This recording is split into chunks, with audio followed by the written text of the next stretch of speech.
10 ఏళ్ల టీఆర్ఎస్ ప్రభుత్వంలో ఆర్టీసీ ఆస్తులను ధ్వంసం చేసి కుదేలు చేసి కబ్జాలు చేసి ఆర్టీసీ ఉద్యోగులు ఆత్మహత్య కారణమైన వీళ్ళు ఇవాళ ఆర్టీసీ గురించి మాట్లాడుతున్నారు.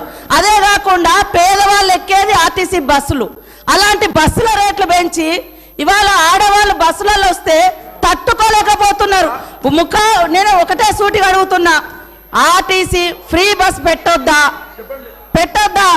ఇవాళ మీరు వ్యవసాయం చేయనటువంటి బీడు భూములకు లక్షాధికారులకు కోట్లాది రూపాయల నోళ్లకు వ్యవసాయం పేరుతోటి రైతు బంధు కట్టబెడితే ఏ పేదోళ్ళైనా రోడ్ల మీదకి వచ్చి మీ ఇళ్ళ ముంగర ధర్నా చేసిర్రా? ఈ రోజు ఆటోలను ముందు పెట్టి మీ అధికారం రావాలని ఎప్పుడు మీరు సెంటిమెంట్లను వాడుకొని ఒకరిని ముందు పెడతారు, ఆ తర్వాత మీరు వెనక నుంచి వస్తారు. ఇది మీ నైజం. గతంలో కూడా అగ్గిపుల్లలు దొరకక డ్రామాలు చేస్తే పాపం వేరే పిల్లలు ఆత్మహత్య చేసుకున్నారు.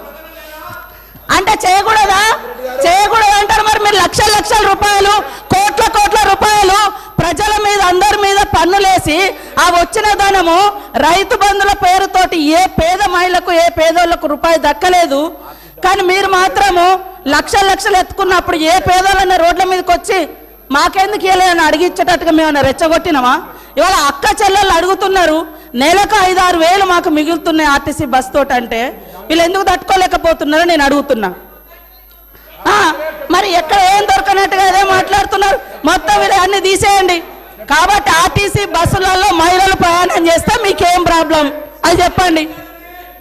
పల్లా రాజేశ్వర రెడ్డి గారు